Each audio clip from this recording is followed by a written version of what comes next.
Bonjour à toutes, bonjour à tous et bienvenue sur TV Vendée dans votre matinale du mercredi 13 novembre. J'espère que vous allez bien. Bon courage à vous si vous êtes déjà sur le départ pour vous rendre à votre travail. J'espère que vous avez pensé à prendre un bon petit déjeuner. Je vous le rappelle régulièrement, mais c'est le repas le plus important pour bien démarrer sa journée. Nous avons reçu sur ce plateau il y a quelques instants Benjamin Jolivet, chargé de développement au sein de la Fédération départementale de la pêche, à l'occasion de faire un point sur la pratique de la pêche en Vendée, mais aussi de parler du Junior Fishing Tour, concours départemental pour les jeunes pêcheurs qui se déroulera ce week-end. Interview que vous retrouvez bien sûr sur tvvendée.fr. Et si vous souhaitez réagir à l'actualité du jour, je vous rappelle le numéro du WhatsApp officiel qui s'affiche juste en dessous. Vous nous envoyez un petit message tout simplement avec votre prénom et votre commune de résidence, soit pour réagir à l'actualité, soit pour nous parler d'une actualité qui vous concerne ou qui concerne votre commune. Surtout, n'hésitez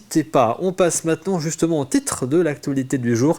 Nous irons à la découverte d'un nouveau type de voile, le Sea Kite, imaginé par le navigateur et skipper Yves Parlier. Cette voile est présente sur plusieurs bateaux du Vendée Globe.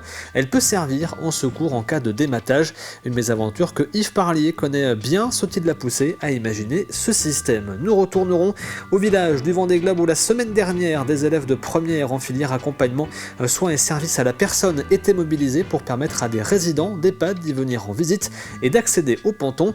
Une belle mise en situation professionnelle pour ces 27 jeunes. Et pour finir, nous prendrons la direction de Esnay où le festival du rire aux larmes s'est terminé hier. Il proposait différents ateliers pour les enfants, dont un consacré à la technique du mash-up. Alors qu'est-ce que c'est ? Eh bien, nous le découvrirons ensemble dans quelques instants. Mais avant cela, on fait un petit point sur votre météo du jour avec pour ce matin des nuages qui viennent masquer le soleil, comptez 5 à 6 degrés. Les températures sont en baisse, mais les nuages ne vont pas rester pour l'après-midi. Le soleil sera bel et bien au rendez-vous avec de très belles éclaircies sur l'ensemble du département. Les températures resteront bien fraîches avec 7 à 9 degrés. On fait le point également sur vos marées pour aujourd'hui, avec donc pour ce mercredi une basse mer à 8h et 20h27, pleine mer 2h15 et 14h33, coefficient de 76 à 83. Le passage du Gois, lui, sera au plus bas, est actuellement d'ailleurs au plus bas, parce que c'était à 8h23, et il sera à nouveau au plus bas et au plus praticable ce soir aux alentours de 21h. On fait le tour, comme tous les matins, de vos marchés du jour également, avec le marché de Grue ce matin, c'est de 8h à midi sous les Halles, le marché de Barbâtre également sur l'île de Noirmoutier, de 8h à 13h sur la place du marché, et puis à La Roche-sur-Yon également, c'est de 8h30 à 13h sur le parvis du centre commercial de la Garenne. Un petit point maintenant sur vos conditions de circulation avec, vous avez l'habitude, les traditionnels ralentissements actuellement au niveau des entrées principales des différentes agglomérations vendéennes, à la fois à La Roche-sur-Yon et du côté également des Sables d'Olonne. Des travaux également à vous indiquer, notamment sur la départementale 760, la 4 voies entre La Roche-sur-Yon et les Sables d'Olonne, où la circulation est réduite à une voie à hauteur de Saint-Mathurin. Travaux également sur la départementale 948, la 4 voies entre La Roche-sur-Yon et Esnay, où là aussi la circulation est réduite à une voie dans les deux sens à l'approche de la commune de Esnay. Et puis d'autres travaux également sur la départementale 148, l'axe Fontenay-le-Comte-Saint-Hermine. Lorsque vous traversez la commune de Pouillé, une circulation alternée est actuellement en place, ce qui peut donc provoquer quelques ralentissements, donc soyez vigilants si vous prenez cette départementale 148 entre Fontenay-le-Comte et Saint-Hermine. Et en ce mercredi, nous fêtons les Brises. Bonne fête donc à l'ensemble des Brises qui nous accompagnent ce matin sur TV Vendée, mais aussi à ceux qui ne sont pas forcément présents avec nous sur TV Vendée ce matin. Il est temps maintenant de passer à l'actualité de ce mercredi. Voici le flash.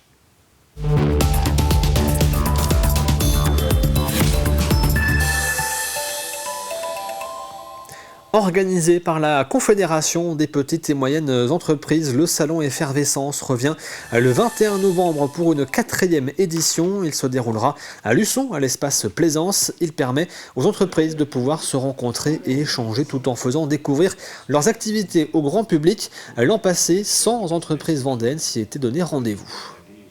Le territoire est grand et finalement, de la Jodonnière à l'Aiguillon la Presqu'île, je suis pas sûr que tout le monde se connaisse, quoi. Et donc ça peut permettre à certaines entreprises de se rencontrer et puis de faire du business ensemble, quoi, tout simplement. Et puis aussi, on l'a dit tout à l'heure, hein, les élus aussi, ça peut être intéressant pour eux de venir découvrir des savoir-faire qui sont finalement à la porte de chez eux, tout près, à proximité immédiate, quoi.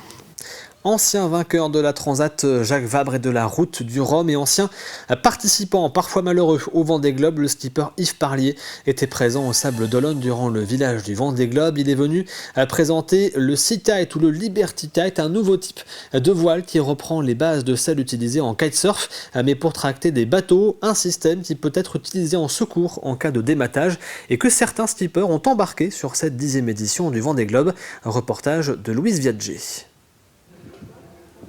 Il trône près de l'entrée du village du Vendée Globe. Le Sea-Kite est ce catamaran bleu de l'ancien skipper Yves Parlier, un système complet conçu pour la tractation des navires. J'ai fait ce bateau qui est derrière, qui est le Sea-Kite, qui a des coques particulières dites à redans, c'est-à-dire qu'à partir d'une certaine vitesse, il plane à la surface de l'eau, ce qui lui permet de diminuer de manière assez importante sa surface mouillée.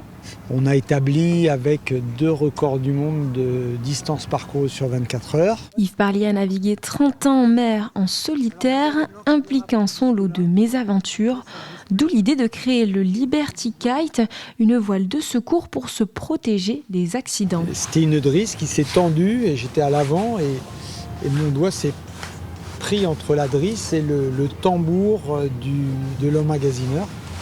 Donc il a été écrasé d'un côté par le goutte et de l'autre côté par l'aluminium du tambour. Aujourd'hui, le Liberty Kite est utilisé par les 3/4 des coureurs sur le Vendée Globe et ce système fonctionne lui aussi à la force du vent. C'est le seul kite au monde qui travaille ce qu'on peut appeler en laminaire principalement. C'est-à-dire qu'il va exercer une force perpendiculaire au vent. Et non pas dans le sens du vent, et il n'a pas besoin d'être piloté.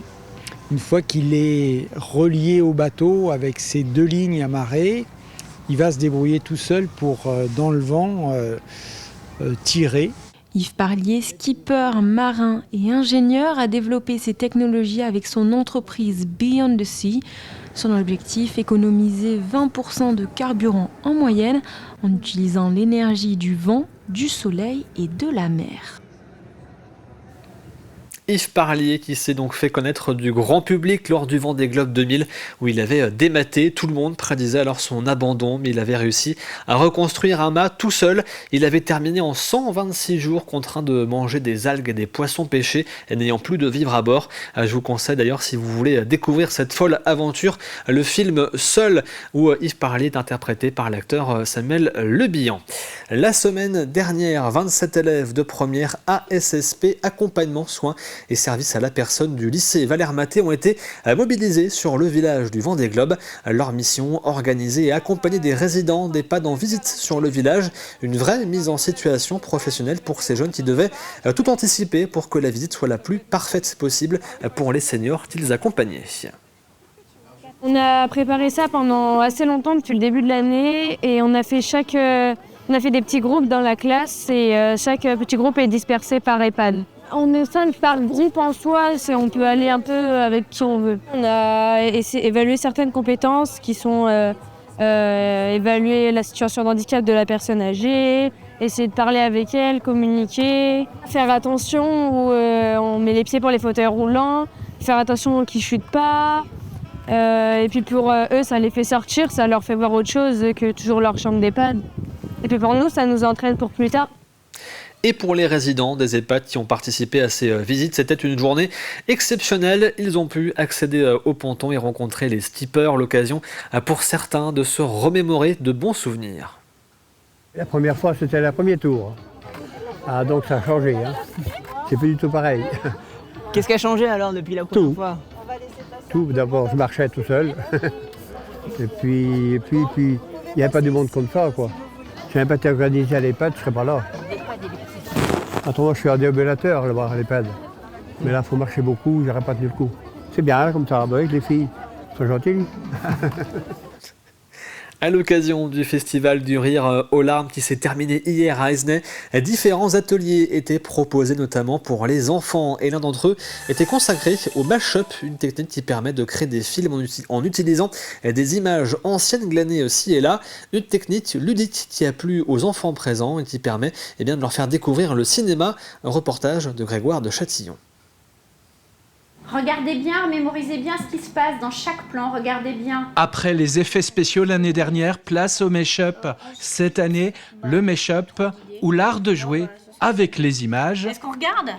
Au moins le début, si ça marche ? Encore mieux, le mash-up ou l'art de la réalisation sans tournage. Alors le mash-up, c'est une technique de montage qui consiste à récupérer des médias déjà existants, de films déjà créés, réalisés, et on prend plein de petits bouts de films différents et de sons et de musiques différentes pour en refaire un montage d'une nouvelle œuvre. Donc attendez. Une prise du pouvoir du montage sur la mise en scène ou comment raconter une autre histoire. Ici, un film de Chaplin transformé grâce à cette table lumineuse équipée d'un capteur qui lit les cartes munies de QR code. À droite du plan, et il ressort à droite. C'est important ça. Donc là, on a redécoupé une séquence du film et ils ont dû retrouver l'ordre des plans pour reconstituer la séquence. Et là, maintenant, on va leur proposer de bruiter le film, sachant que c'est un film muet, normalement. Là, l'idée, c'est qu'ils refassent le bruitage du film. Après, parfois, on procède autrement. On utilise des plans de films complètement différents. Et là, ils doivent inventer complètement leur histoire. Ils modifient eux-mêmes le film. Ils mettent leur bruit à eux et comme ça leur fait leur film à eux unique. À la base, on était juste venus pour emprunter des livres, mais on a vu le petit prospectus. On s'est dit que ça pourrait être bien. Voilà. Et alors, c'est comment ? C'est trop bien. Bien ce qui se passe. Regardez bien ce qui se passe. Là, j'ai fait enregistrer le son. Il faut que je sois prête. Le mash-up, un outil en vogue, ludique et collaboratif pour enseigner l'art du montage aux plus jeunes. La 10e édition du salon Art sur Digue se déroule actuellement à Montaigu. C'est jusqu'au 17 novembre. Il s'agit d'une exposition-vente de peintures et de sculptures. 17 artistes y participent avec 200 œuvres. Et parmi eux, l'invité d'honneur de cette édition, Emmanuel Michel, qui raconte ses voyages à travers le monde, à travers ses gravures, ses sculptures et ses peintures. Art sur Digue, c'est un salon créé en 2015 qui a la fonction d'amener l'art au cœur de la ville pour que tous nos habitants puissent accéder donc à l'art de manière simple. Cette année, pour la première fois, nous exposons, nous accueillons donc un artiste, notre invité d'honneur Emmanuel Michel, qui a la particularité de cumuler les talents et d'être donc exposé tant en invité d'honneur au niveau de la peinture qu'au niveau de la sculpture. Pour moi, c'est une évidence depuis toujours en fait, et j'ai toujours mené à la fois la peinture, le dessin, la sculpture, la gravure, et voilà, c'est ce qui me constitue, et j'ai pas de raison de m'amputer d'un des outils. Depuis 30 ans, je voyage partout dans le monde, je vais chercher des émotions et quand je suis ému, j'ai envie de le retranscrire, et que ce soit sous forme de peinture, dessin ou sculpture ou livre aussi. Et je trouve très chouette de sortir des grandes villes et d'aller justement dans toutes ces villes moyennes pour montrer son travail et permettre aux gens, et c'est le cas ici, que ce soit, quels que soient les âges, les conditions sociales, etc., de venir et de rentrer voir ces expos. On se tourne vers votre météo de ce mercredi maintenant et les nuages sont nombreux ce matin, mais de belles éclaircies sont attendues en fin de matinée et cet après-midi. À côté température, il fait frais et on retrouve petit à petit les normales de saison, à compter donc 5 degrés du côté de Montaigu, 6 degrés à La Châtaigneraie, Fontenay-le-Comte, La Roche-sur-Yon, Chaland, les Sables-d'Olonne et la Tranche-sur-Mer et 7 degrés du côté de l'Île-Dieu. C'est la fin de ce flash, on passe maintenant au journal du Vendée Globe.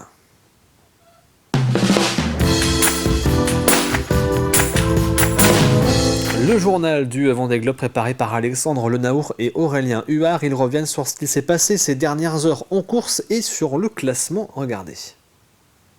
L'Association vendéenne des constructeurs de maisons vous présente le journal du Vendée Globe.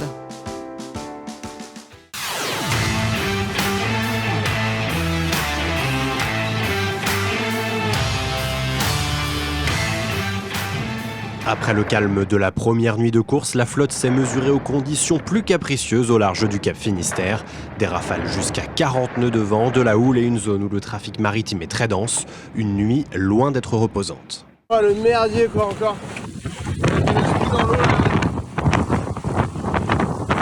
J'espère qu'il n'est pas trop déchiré qu'on va pouvoir le sauver moi. Ouh, j'en peux plus là. Quelle nuit de merde. Ah, j'ai mal partout. Ça fait des heures que je me bagarre. Je me suis retrouvé avec la grand voile en vrac et mon petit génaqueur en vrac aussi, où j'ai laissé des plumes. La flotte compacte en fin de journée lundi soir s'affiche désormais plus éparpillée. Tous ont franchi le Cap Finistère à la mi-journée de ce mardi, mais en empruntant des routes différentes. Pour dépasser le DST, cette zone interdite à traverser pour les skippers en raison de sa très forte fréquentation par les cargos, deux options se présentaient. La première par l'est, une route plus courte mais plus exigeante niveau manœuvre et plus dense en termes de trafic maritime. C'est l'option choisie par la majorité de la flotte, alors menée par Charlie Dalin lundi soir, avec dans son sillage Sébastien Simon, Jérémy Bayou ou encore Sam Goodchild. D'autres comme Yannick Bestaven, Boris Herman ou Justine Métro ont fait le pari de passer plus au large, à l'ouest du DST. Une route rallongée mais qui offrait un vent plus fort au portant. Il y avait le passage du DST, j'ai pris du mauvais côté. Bon. J'avais une truffe quoi. Bon, j'ai perdu des places. Après j'ai essayé de calmer le jeu, là je suis de rire. Je pensais en passant de l'autre côté du DST au Cap Finistère là que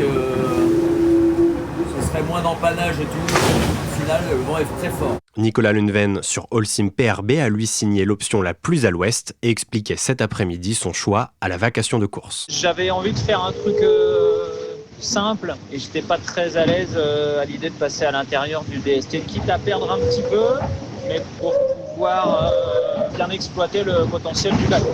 Malheureusement, j'ai eu un petit souci de safran juste au moment du Cap Finistère hier soir. J'ai le palonnier qui s'est arraché, donc il a fallu bricoler un peu et arrêter le bateau. Pour ça, donc j'ai perdu un peu de temps. Au tableau des avaries du jour, petite inquiétude pour Thomas Ruyant. Le skipper de Vulnérable a constaté une voie d'eau à l'avant. Rien de structurel, l'actuel 3e au classement maîtrise la situation et interviendra le moment venu, fait savoir son équipe. Dans un début de course délicat, à bord de VNB Montbana-Mayenne, Maxime Sorel signale s'être blessé à la cheville droite.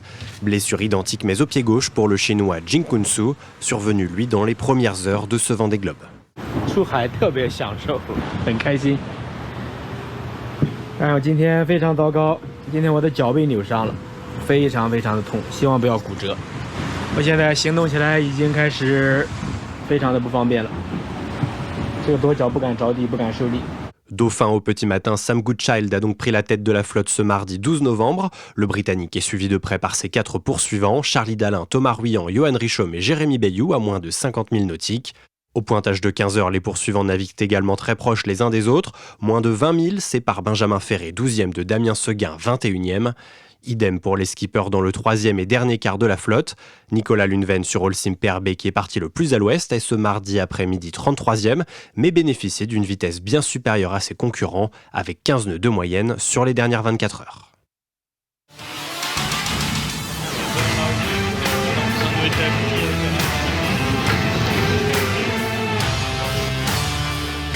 C'était le journal du Vendée Globe par l'Association vendéenne des constructeurs de maisons.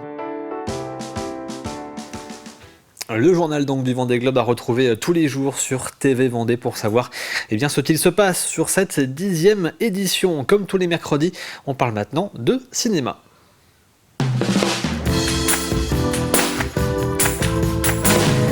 Et dans le ciné de la semaine, aujourd'hui on ne part pas à la rencontre d'une salle vendéenne ou d'un film qui sort prochainement. Nous allons à la rencontre de William Chevillon, chercheur en histoire de l'art. Il a récemment écrit un livre sur l'histoire du cinéma, le Concorde de La Roche-sur-Yon, pas le Concorde actuel mais l'ancienne salle. Un livre qui mélange à la fois histoire et poésie. Voici la première partie de notre entretien avec lui. Le cinéma à La Roche-sur-Yon, c'est un sujet qui me passionne depuis pas mal de temps maintenant. C'est un sujet sur lequel j'ai pas mal été amené à travailler. Et à l'occasion de la fermeture du Concorde, sur son ancien site, j'ai été sollicité par les équipes du cinéma pour proposer une conférence retraçant un petit peu l'histoire du lieu.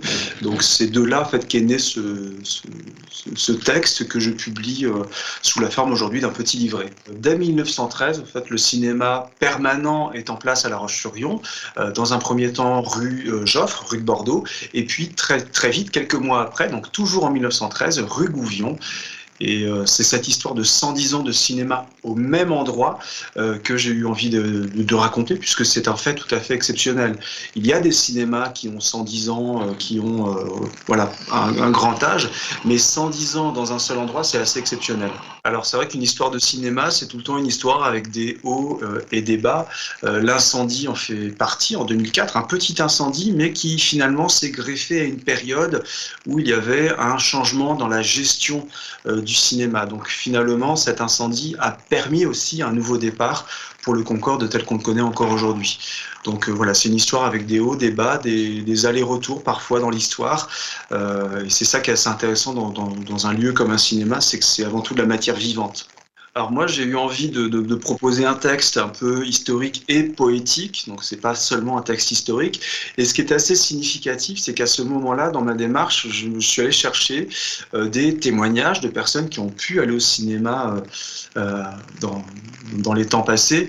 Je pense par exemple à Raymond Queneau, l'écrivain Raymond Queneau, qui a été en présence militaire à La Roche-sur-Yon en 1940, Raymond Queneau est allé voir un ou plusieurs films au cinéma de la rue Gouvion. Voilà, ça fait partie des petites histoires, des petites anecdotes qu'on peut relever. Je pense également finalement aussi à mes rencontres avec les architectes à l'origine du Concorde tel qu'il était depuis les années 1970. Et là, ce sont des informations tout à fait intéressantes qui permettent vraiment de lever un voile sur un pan qui a été complètement oublié de l'histoire architecturale de La Roche-sur-Yon. Et nous continuerons d'échanger avec William Chevillon la semaine prochaine pour parler à nouveau donc de l'histoire du cinéma à La Roche-sur-Yon et l'histoire donc du Concorde installé rue Gouvion. On passe maintenant à l'extrait du jour.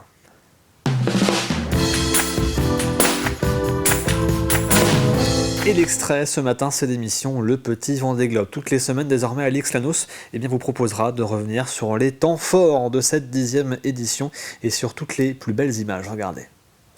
5, 4, 3, 2, top, départ, Vendée Globe 2024. Ça y est, ils sont partis. Nos 40 skippers préférés ont débuté leur tour du monde sans escale et sans assistance. Mais avant de se retrouver seuls en mer, waouh, que d'émotions. Sur le ponton, tout le monde avait les yeux mouillés. Même les habitués comme Arnaud Boissière qui partait pour son 5e Vendée Globe. Mais en embrassant sa maman et ses enfants, on a beau avoir peur de rien, difficile de ne pas craquer. Au niveau émotionnel, c'est très fort. C'est ça qui fait aussi la course. C'est, le public est là. Du coup, il y a toute une scénarisation originale qui est juste géniale. Et voilà, donc hâte d'être en course, mais hâte de vivre une 5e fois cette sortie de Chenal. On m'avait dit en 2008, profite de la sortie de Chenal parce que tu la vivras peut-être une fois dans ta vie. Tu n'es pas sûr de revenir. Et là, j'ai du mal à croire que je vais faire le départ pour une 5e fois. Donc c'est juste merveilleux. Le Petit Vendée Globe donc à retrouver aujourd'hui sur TV Vendée et tvvendée.fr avec ces émotions fortes pour Cali, c'est le surnom donc de Arnaud Boissière au moment de s'élancer dans son 5e Vendée Globe. On passe maintenant au titre du jour. Nous sommes allés à la découverte d'un nouveau type de voile, le Sea Kite, imaginé par le navigateur et skipper Yves Parlier. Cette voile est présente sur plusieurs bateaux du Vendée Globe. Elle peut servir en secours en cas de dématage, une mésaventure que Yves Parlier connaît bien, soit-il l'a poussé à imaginer ce système.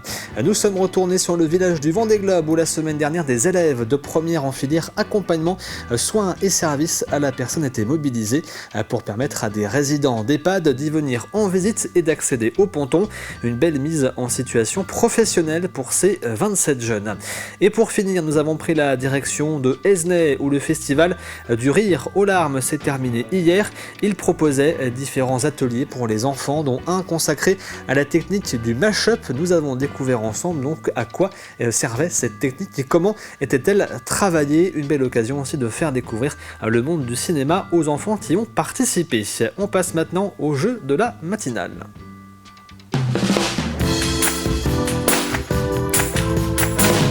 Et dans le jeu, cette semaine a gagné 4 places de théâtre avec la troupe des comédiens Chapelet. Voici la question de cette semaine.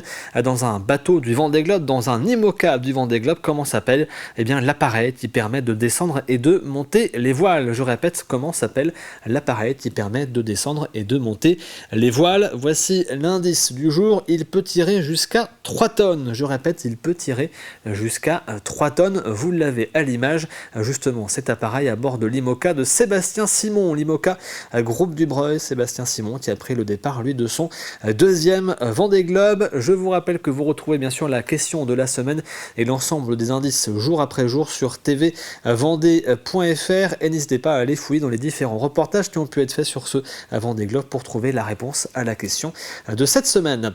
On arrive à la fin de cette matinale donc de ce mercredi 13 novembre. L'actualité vendéenne revient à 12h30 avec le journal. Quant à moi, je vous dis à demain et je vous souhaite une très bonne journée devant TV Vendée bien sûr.